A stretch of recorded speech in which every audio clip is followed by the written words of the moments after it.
Hello दोस्तों, स्वागत है, अभिनंदन है आपका हमारी एक और नई वीडियो में। तो दोस्तों, आपको पता है कि हमारी एक क्लास हो चुकी है और दूसरी क्लास हम आज करने जा रहे हैं। तो दोस्तों, हमने पहली क्लास में आपको पता है कि हमने पहले चैप्टर की जो केमिकल इक्विलिब्रियम रिएक्शन है चैप्टर है उसकी पहले ही एक वीडियो पढ़ ली थी, जिसमें हमने दो चित्रों का अध्ययन किया था, चित्र 1.1 और 1.2 का अध्ययन किया था। जिसमें एक हमने पढ़ा था जैसे कि मैग्नीशियम का ऑक्सीजन के साथ क्रिया कराते हैं तो मैग्नीशियम ऑक्साइड बनता है, ठीक है। और एक हमने पढ़ा था Zn की क्रिया जब हम वह हाइड्रोक्लोरिक एसिड या H2SO4 सल्फ्यूरिक एसिड से कराते हैं तो ZnSO4 plus hydrogen gas release होती है, ठीक है। तो हमने ये दोनों चित्र पढ़े थे, ठीक है। ये पढ़े थे हमने पिछली क्लास में। तो आज हम क्या करेंगे, पिछली क्लास में हम आज पढ़ेंगे समीकरण क्या होता है, ये क्या होते हैं। तो दोस्तों, आपको पता है कि क्या है ये, हम ऐसे क्यों लिख रहे हैं कि इसको यहाँ लिख रहे हैं, इसको प्लस का चिन्ह तीर का निशान क्या है, ये हम आपकी आज की क्लास में इसका अध्ययन करेंगे, ठीक है। दोस्तों, आपको पता है कि हम किसी क्रिया में लिए जिंक ले रहे हैं, एक तो हम देख जैसे कि ले रहे हैं मैग्नीशियम ले रहे हैं और ऑक्सीजन ले रहे हैं और तीर का निशान लगा के क्या लिख रखे हैं, मैग्नीशियम ऑक्साइड लिख रहे हैं, ठीक है।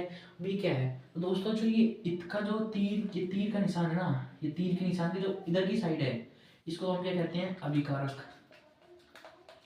अभिकारक कहते हैं। और जो इधर को है उसको क्या कहते हैं, उत्पाद कहते हैं। एक तो क्या है, अभिकारक है और एक क्या है, उत्पाद है। उत्पाद किसे कहते हैं, उत्पाद वो जो किसी रासायनिक अभिक्रिया के स्वरूप जो हमें प्राप्त होते हैं उन्हें उत्पाद कहते हैं। और रासायनिक अभिक्रिया में भाग लेने वाले कारकों को अभिकारक कहते हैं। जैसे कि हम इनकी डेफिनेशन लिख देते हैं। तो दोस्तों, अभिकारक किसे कहते हैं, देखो यह है अभिकारक, ठीक है। अभिकारक क्या कहते हैं, किसी रासायनिक अभिक्रिया में भाग लेने वाले तत्वों को अभिकारक कहते हैं। जैसे कि Mg प्लस ऑक्सीजन से क्या बनता है, MgO। तो रासायनिक अभिक्रिया है, ये रासायनिक अभिक्रिया है, ठीक है। अब रासायनिक अभिक्रिया में भाग कौन कौन ले रहा है, एक तो मैग्नीशियम ले रहा है और एक ऑक्सीजन ले रहा है, ठीक है। तो मैग्नीशियम भी क्या है, अभिकारक है और ऑक्सीजन भी क्या है, अभिकारक है। तो दोनों मिलकर क्या होता है, अभिकारक है, ठीक है। तो ये तो हो गया अभिकारक, ये अभिकारक ये हो गए, ठीक है। और उत्पाद किसे कहते हैं, किसी रासायनिक अभिक्रिया में अभिक्रिया के दौरान प्राप्त होने वाले कारकों को उत्पाद कहा जाता है। तो ये है उत्पाद, हमें प्राप्त क्या हो रहा है अभिक्रिया की, मतलब ये समझ लो कि जो तीर के निशान के इधर साइड रहेंगे, यानी तीर के मतलब हमारे राइट साइड जो उत्पाद होंगे वो उत्पाद प्राप्त होंगे और जो लेफ्ट होंगे वो क्या होंगे, अभिकारक होंगे, ठीक है। समझ में आ गई बात, ठीक है। तो आगे चलते हैं।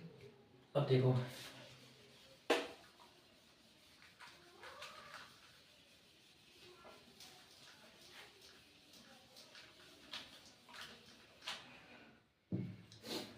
अब देखो जैसे कि हम ये लिखते हैं दोबारा Mg प्लस O, जैसे कि MgO लिखते हैं।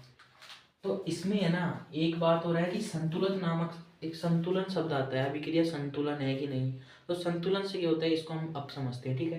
रासायनिक अभिक्रिया संतुलित है, इसका आशय है रासायनिक जो अभिक्रिया का संतुलन है ना वो द्रव्यमान संरक्षण के नियम पर आधारित है। अब द्रव्यमान संरक्षण नियम क्या होता है, द्रव्यमान संरक्षण के नियम ये कहता है कि द्रव्यमान संरक्षण के नियम के अनुसार द्रव्यमान का ना तो निर्माण होता है, किसी रासायनिक अभिक्रिया में द्रव्यमान का है तो नहीं तो निर्माण होगा और नहीं वो नष्ट होगा, अर्थात न तो बनेगा और न नष्ट होगा।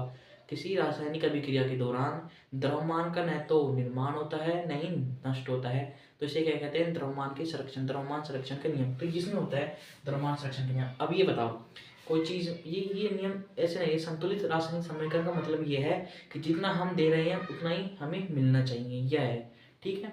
तो समझते हैं, जैसे कि हम एक मैग्नीशियम दे रहे हैं तो हमें एक ही मैग्नीशियम प्राप्त होना चाहिए, दो नहीं होना चाहिए, ठीक है। दो हैं तो उनको फिर हमें संतुलित करना पड़ेगा। अब इसको देखते हैं ये संतुलन है कि नहीं। अब जैसे कि ये संतुलित देखें कैसे, जितने उत्पाद जितने अभिकारक इधर को हैं उतने ही उत्पादित कौन से हैं। जैसे कि मैग्नीशियम की संख्या कितनी है, एक है, और यहाँ मैग्नीशियम की संख्या एक है, ऑक्सीजन की संख्या एक है और यहाँ कितनी है, एक है। तो बराबर है, इक्वल है, दो इधर को दो है इधर को भी दो, तो क्या है संतुलित समीकरण। आगे एक मिनट रुको, जैसे कि लेंगे हम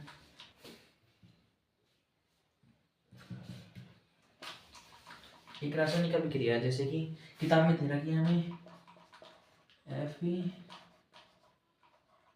जल के साथ का अभिक्रिया करके Fe3O4 और H2 गैस बनती है, ठीक है, H2 गैस बनती है। ये है।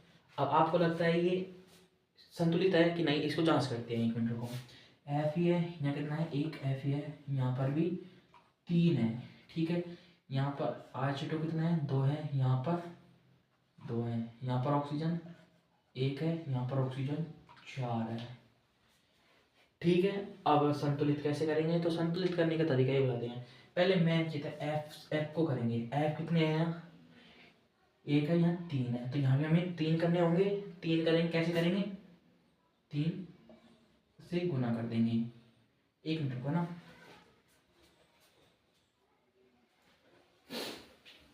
ठीक है, यहाँ 3 है तो यहाँ भी 3 से गुना करेंगे, तो क्या हो जाएगा, यहाँ भी 3 हो जाएगा। एक है नीचे लिख देते हैं, यहाँ 3Fe बन जाएगा, ठीक है। अब यहाँ 3Fe होगा, यहाँ भी हो गए, 3 हो गए, ठीक है। अब क्या करेंगे, हाइड्रोजन करेंगे। हाइड्रोजन इधर भी 2 है, इधर भी 2 है, ठीक है, तो ये तो हो जाएंगे। हाइड्रोजन तो संतुलित है। फिर क्या करेंगे, ऑक्सीजन चेक करेंगे। ऑक्सीजन यहाँ कितनी है, 4 है, यहाँ 4 है और यहाँ 1 है, तो यहाँ 4 से गुना करेंगे हम, ठीक है। ये 4 से कर दिया, तो यहाँ कितना हो गए, 4, O2 तो ऑक्सीजन कितने हो गए, 4 हो गए, ठीक है। ये 4H2O। लेकिन यहाँ हाइड्रोजन आप कितने हो गए, 8 हो गए, और यहाँ हाइड्रोजन कितने हैं, 2 है, ठीक है। तो 8 हो गए और ये 2 है, तो 2 को कितने से करेंगे, 4, तो 8 आ जाए, तो 4 से तो गुना करेंगे, तो ये 4 से गुना कर देंगे, तो ये क्या हो जाएगा, यहाँ पर लिख लेते हैं Fe3O4 है, प्लस यहाँ 4 से कर लेंगे, ये हमारा संतुलित रासायनिक समीकरण आ गया, ठीक है। जैसे कि Fe कितनी है, 3 है, यहाँ भी Fe कितनी हो गए, 3 हो गए। हाइड्रोजन 4 दूनी 8, 4 दूनी 8, यहाँ भी 8 हो गए।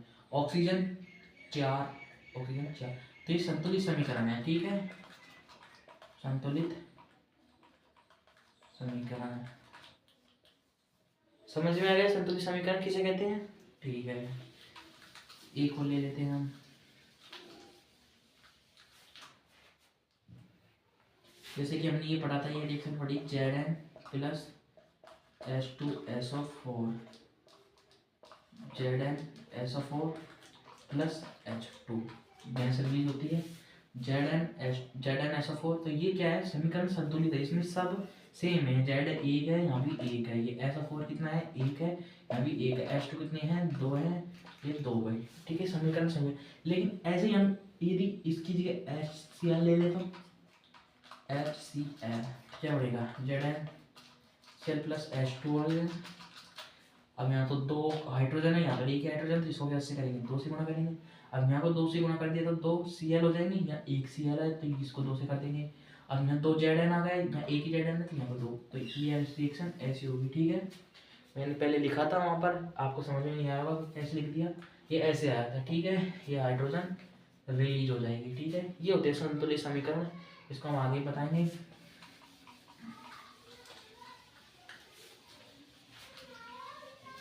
फिर दोस्तों एक इनकी होती है अवस्था। अवस्था क्या होती है, अवस्था शब्द में किताब में है, अवस्था क्या होता है, तो दोस्तों जैसे कि हम जल है, जल क्या है, लिक्विड फॉर्म में होता है, लिक्विड रहता है, तरलता उसका है, इसको हम कहीं भी देते तो वो उसका आकार ले लेता है, तो वो लिक्विड में होता है। जैसे कि हम पत्थर लेते हैं, पत्थर क्या होता है, सॉलिड होता है, ठीक, पत्थर सॉलिड होता है, लिक्विड होता है, गैस, ये ऑक्सीजन है, गैसीय अवस्था में होती है। ऐसे करेंगे, जैसे कि हम H2 हो क्या है, ये रुको, अवस्था कितनी होती है, ठोस, द्रव, गैस, गैस, लिक्विड, सॉलिड, ठीक है। अब देखिए कैसे करेंगे, जैसे कि हमने एक सूत्र लिखा था, ये लिखा था FeH2O Fe3O4 प्लस H2, ये लिखा था ना हमने, ये लिखा था। फिर हमने संतुलित भी करा था इसको, कि इसको 3 से गुणा कर दिया, इसको 4 से कर दिया और इसको भी 4 से कर दिया, 4 4 होगा, ये यही किया था ना हमने, ठीक है। अब इसको हम लिखेंगे भाई, ये जिसमें सॉलिड कौन है गैस कौन है, तो देख इसमें हम इस सूत्र को ऐसे लिखते हैं, प्रॉपर लिखते हैं। अब ये क्या है, अभिकारक, एक minute,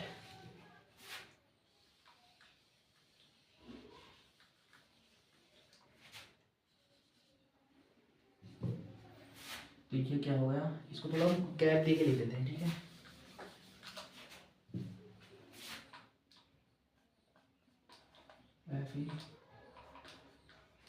F2 3O4 plus H2 हो गया, या 3 हो जाएगा या 4 हो जाएगा या 4 हो जाएगा, ठीक है। ये है, आ गया ना। अब देखो, आयरन लोहा, फेरस लोहा होता है, और लोहा क्या होता है, ठोस होता है, पता ही है ना। तो इसमें लिख देंगे सॉलिड, ठीक है, यहाँ आ जाएगा सॉलिड। इसको कोष्टक में लिखते हैं, इसकी जो अवस्था होती है ना उसको हम उस तत्व के आगे लिखते हैं। जल, H2O जल, जल कौन सी फॉर्म में होता है, लिक्विड फॉर्म में होता है ना, तो लिक्विड को LiQ, इतने लिखते हैं बस, ये ऐसे लिखते हैं लिक्विड, ठीक है। फिर Fe3O4 फेरस ऑक्साइड है ना, तो इसको भी क्या लिखते हैं, इसको हम रासायनिक नाम पढ़ेंगे, रासायनिक नामकरण पद्धति पढ़ेंगे, ठीक है। तो उसमें क्या होता है, इसका नाम क्या होता है, ट्राईफेरस है ना टेट्राऑक्साइड, इसका नाम है ट्राईफेरस टेट्राऑक्साइड, इसका नाम होता है, ठीक है। उसको हम बाद में करेंगे, पहले इसकी अवस्था है, जो इसकी अवस्था उसको पढ़ेंगे। तो ये क्या होता है, सॉलिड होता है, आगे बता देंगे हम इसको, सॉलिड होता है, तो इसको सॉलिड। और H2 तो आपको पता है गैस, हाइड्रोजन गैस होती है, तो हाइड्रोजन क्या होती है, जी भी लिख सकते हैं, जी लिख लो हाथ से, ये अब क्या लिखेंगे, जी लिखेंगे। तो ये क्या होता है, जी होता है, ठीक है। तो ऐसे, और फिर इसमें ये क्या है, अभिकारक है, और ये क्या है, उत्पाद। तो एक प्रॉपर रासायनिक अभिक्रिया होती है ना, उसमें ये सब होते हैं कि रासायनिक अभिक्रिया क्या होते हैं, क्या किस होता है, अभिकारक होता है, उत्पाद होते हैं, ठीक है। अभिकारक क्या होते हैं, उत्पाद क्या होते हैं, ये लिक्विड अवस्था क्या होती है, संतुलित रासायनिक समीकरण क्या होते हैं, ये सब मैंने आपको बता दिया। तो एक बार हम क्लास को समाप्त करने से पहले एक और बात कर लेते हैं कि हमने क्या क्या पढ़ा, आज क्या क्या नहीं पढ़ा। तो हमने पहले पढ़ा था, हमने कि हमने पहले कल के चैप्टर में जो पिछला एक वो थी, उसमें क्या पढ़ा था, हमने एक पहले चित्र पढ़ा था कि मैग्नीशियम होता है, वो वायु की उपस्थिति में ऑक्सीजन के साथ अभिक्रिया करके मैग्नीशियम ऑक्साइड बनाता है, ये पढ़ा था। एक बार मैग्नीशियम क्या है, सॉलिड है, और ऑक्सीजन क्या है, गैस है, तो मैग्नीशियम ऑक्साइड सॉलिड बन जाता है, ठीक है। एक हमने पढ़ा था जिंक की क्रिया सल्फ्यूरिक एसिड या HCl से कराते हैं, तो ZnSO4 या 2ZnCl प्लस H2 बनता है, ठीक है। ये हमने अभी बताया था, अभी ये रिएक्शन करके बताई थी। फिर हमने पढ़ा था ये कि एक अभिकारक क्या होते हैं, उत्पाद क्या होते हैं, ठीक है। अभिकारक क्या होते हैं, अभी रासायनिक किसी रासायनिक अभिक्रिया में जो भाग लेते हैं, रासायनिक अभिक्रिया के दौरान जो भाग लेते हैं उसे अभिकारक कहते हैं, और जो अभिक्रिया के दौरान प्राप्त होते हैं उसे उत्पाद कहते हैं। फिर संतुलित समीकरण पढ़ा था, संतुलित समीकरण क्या होता है, संतुलित समीकरण वो होते हैं जिसमें अभिकारक जितने हमने जो यूज में लिए ना उतनी हमें प्राप्त होनी चाहिए, यानी द्रव्यमान संरक्षण का नियम लागू होता है। और द्रव्यमान संरक्षण नियम क्या होता है, द्रव्यमान का संरक्षण के नियम ये होता है कि द्रव्यमान संरक्षण का नियम कहते किसे हैं, पहले तो ये होता है, द्रव्यमान संरक्षण के नियम के अनुसार किसी रासायनिक अभिक्रिया में द्रव्यमान का न तो निर्माण होता है, न ही वो उसका विनाश होता है, नहीं यानी मतलब नहीं तो उसको मिटाया जा सकता है, नहीं उसको बनाया जा सकता है, ठीक है। ये होता है। तो इसके अंतर्गत संतुलित जितने हमें अभिकारक के दौरान हमने यूज किए हैं, उत्पाद के दौरान हमें उतनी ही प्राप्त होनी चाहिए, ये इसका संतुलित समीकरण का अर्थ होता है, ठीक है। फिर संतुलित समीकरण हो गया, फिर हमने इसकी अवस्थाओं के बारे में पढ़ा कि लिक्विड होती है, लिक्विड फॉर्म होती है या गैस फॉर्म होती है, या लिक्विड और या सॉलिड ठोस है ना, ये होती हैं। तो ये हम 3 ठोस पढ़ी, ये क्या होता है, कहाँ लगते हैं, ये हमने पढ़ी थी। संतुलित रासायनिक समीकरण, इसके हम ट्रिक भी आपको बताएंगे कैसे, आप तो हमने किताब के तरीके से बता दिया, फिर हम आपको ये बताएंगे कैसे हम संतुलित करने की ट्रिक से करते हैं, ठीक है। तो दोस्तों ये वीडियो यदि आपको बढ़िया लगी हो तो चैनल को सब्सक्राइब करना, और इससे भी बढ़िया बढ़िया क्लास आपको हमारे चैनल पर देखने को मिलेंगी। तो धन्यवाद, आपने हमारी वीडियो को देखा, शुक्रिया।